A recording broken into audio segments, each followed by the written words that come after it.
नमस्कार दोस्तों।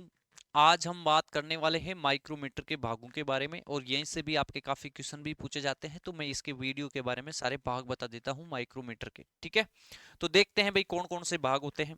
तो देखो, सबसे पहले अगर हम बात करते हैं तो बड़ा जो भाग होता है अपना माइक्रोमीटर का, वो होता है फ्रेम। क्या होता है अभी? फ्रेम। फ्रेम आपका क्या है, कौन सा भाग होता है, कैसा होता है? तो देखो, फ्रेम की आकृति जो होती है वो ज्यादातर आपके सी आकृति का होता है फ्रेम। ठीक है, फ्रेम की जो आकृति है वो कैसी होती है भाई? सी आकृति की। हम बात कर लेते हैं पहले फ्रेम के बारे में। सी आकृति का होता है, एक क्वेश्चन भी पूछ रखा है। फिर अगर हम बात करते हैं धातु की इसके, तो धातु क्या होती है ये भी देख लेते हैं। तो धातु इसकी होती है आपके क्या है, फोर्ज स्टील। फोर्ज स्टील का बना सकते हैं भाई इसको। और अगर हम बात करते हैं तो इसको आपके मेलिबल कास्ट आयरन से भी बना सकते हैं, सीआई से भी बनाते भी हैं। माइक्रोमीटर का जो साइज होता है वो किस पे लिखा रहता है? तो साइज आपका क्या है, फ्रेम के ऊपर ही लिखा रहता है। और साइज के अंदर आपका क्या लिखा रहता है? लिस्ट काउंट और रेंज लिखी रहती है भाई। क्या लिखी रहती है? रेंज। ठीक है, इसके बाद में ये तो हो गया आपका फ्रेम। फ्रेम के एक साइड के अंदर आपका लगा रहता है एनविल। क्या लगा रहता है? एनविल। एनविल क्या होती है? ये फ्रेम के क्या है, या स्पेंडल के अक्ष के सीध में होती है। किसके सीध में होती है? स्पेंडल के अक्ष पर। स्पेंडल के अक्ष पर होती है। ठीक है, इसके बाद में ये आपकी 1 या 2 mm स्पेंडल के ऊपर उभरी हुई होती है। 1 या 2 mm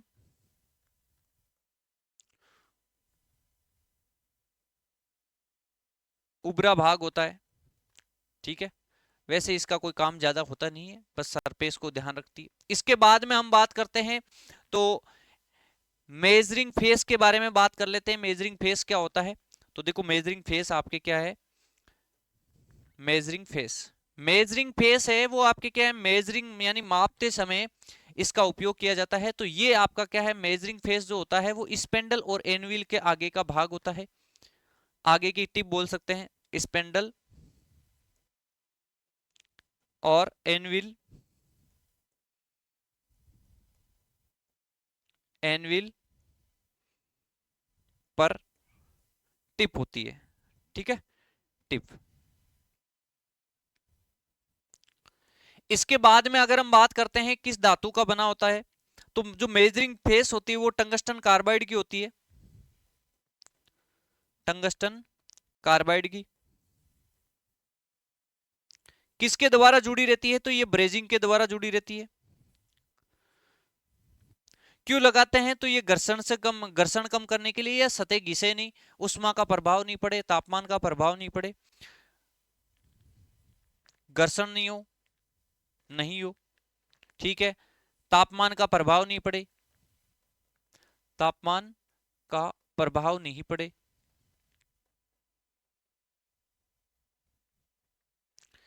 यानी फैले वेले नहीं। ये होगी आपके क्या क्या होगी? Measuring face. ब्रेजिंग के द्वारा जुड़ी होती है। इसके बाद में अगर हम बात करते हैं तो आ जाता है स्पेंडल। स्पेंडल आपका क्या है? जिसके अंदर के बाहरी मतलब बाहर की थ्रेड होती है, इस पर बाहरी चूड़ी होती है। ठीक है, बाहरी चूड़ी। अगर पिच की बात करते हैं तो पिच इसके ऊपर कितनी होती है? पिच पिच आपके मीट्रिक के अंदर तो होती है इसके ऊपर 0.5 mm की पिच होती है। और बिट्टीस की अगर हम बात करते हैं तो बिट्टीस के अंदर इसके ऊपर जो पिच होती है वो होती है 1/40 इंच। यानी एक दांते से दूसरे दांते के बीच की दूरी कितनी है? 1/40 इंच। वेरी वेरी इंपॉर्टेंट हो जाता है ये क्वेश्चन। इसके बाद में अगर हम बात करते हैं तो आपके आ जाता है स्लीव, या बोल सकते हैं इसको स्लीव। स्लीव। ठीक है, स्लीव क्या काम आती है और क्या होता है इसके अंदर? तो देखो, स्लीव का मैं कहां पर लिखूं इसको? इसको लिख देता हूं यहां पर, स्लीव। स्लीव की अगर हम बात करते हैं तो ये आपकी क्या है? इसका दूसरे नाम की बात करते हैं। नाम और क्या क्या होते हैं इसके नाम? तो नाम इसके होते हैं, इसको बोलते हैं बेरल बोलते हैं। इसका दूसरा नाम क्या होता है? बेरल। हब, हब भी बोल देते हैं, खोल भी बोल देते हैं, खोल। ये इसके क्या है? 2-3 नाम होते हैं। इसके बाद में क्या होता है? इस पर डेटम लाइन होती है, डेटम लाइन होती है भाई, डेटम लाइन होती है, और डेटम लाइन के ऊपर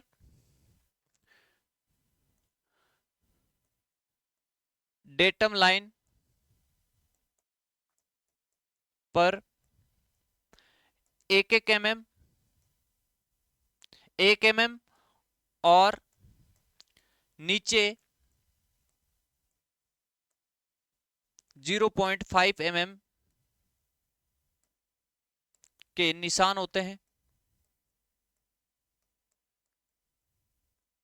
ठीक है, 0.5 mm के निशान होते हैं, ये होती है आपकी datum line.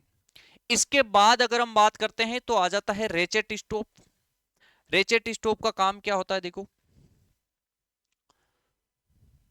Ratchet stop, ratchet stop आपका क्या करता है, समान दाब के लिए यूज करते हैं। यानी आप कोई सा भी माइक्रोमीटर लो या कितने भी जने माइक्रोमीटर के द्वारा अगर हम माप मापते हैं तो एक ही माप आपको प्राप्त हो, इसीलिए हम क्या करते हैं, रेचेट स्टोप का यूज करते हैं। और रेचेट स्टोप का उपयोग ये क्या काम करता है, दबाव को समान, जैसे किसी का हाथ भारी चलता है किसी का हल्का चलता है, तो कोई ज्यादा मरोड़ी दे दे तो फिर माप में त्रुटि आ जाती है, ये तो सूक्ष्म मापी यंत्र है। इसीलिए हम क्या करते हैं, समान दाब के लिए इसका यूज करते हैं। तो समान दाब के लिए, समान दबाव के लिए भी बोल सकते हैं, दबाव के लिए। ओके, इसके लिए इसके बाद में अगर हम बात करते हैं तो आ जाता है भाई माइक्रोमीटर के अंदर इसका उपयोग और कहां है, कि दबाव खत्म होने पर,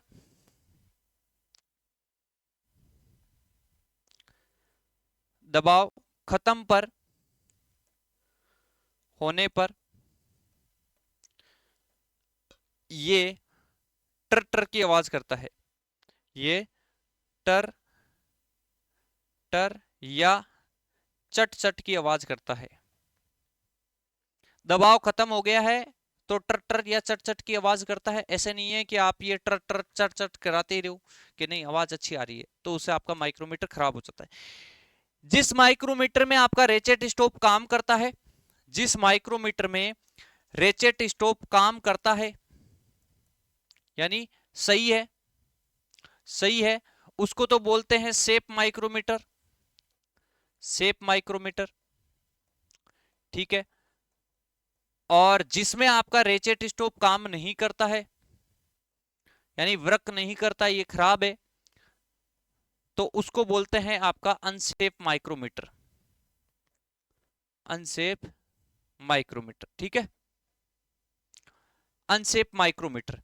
इसके बाद में आ जाता है अपने थिम्बल।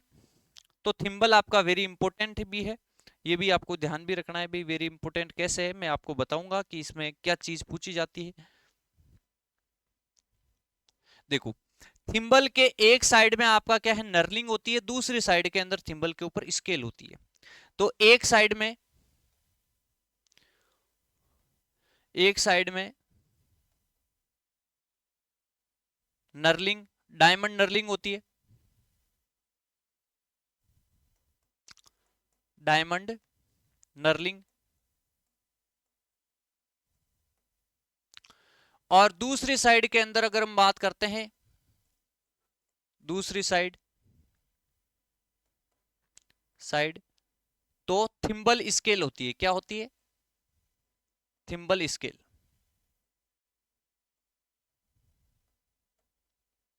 Okay, thimble scale. अब थिम्बल स्केल के दो तीन नाम और है भाई, ये भी ध्यान रखना। थिम्बल स्केल के नाम, थिम्बल स्केल के नाम की अगर हम बात करते हैं तो थिम्बल स्केल के नाम और क्या क्या हो जाते हैं, ये देखो। नाम तो इसके हो जाते हैं, एक तो इसको बोलते हैं सर्कुलर स्केल,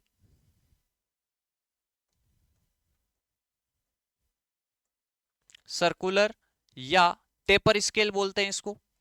माइक्रोमीटर में आपको बोल दे कि सर्कुलर स्केल और टेपर स्केल कौन सी होती है, तो थिम्बल स्केल का ही दूसरा नाम टेपर स्केल या आपके सर्कुलर स्केल होता है। यहां से बहुत ज्यादा इंपोर्टेंट क्वेश्चन पूछा जाता है।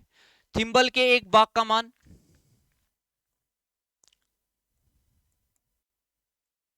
थिम्बल के एक भाग का मान मान कितना होता है? तो लिस्ट काउंट के बराबर होता है, यानी अल्पतमांक के बराबर होता है।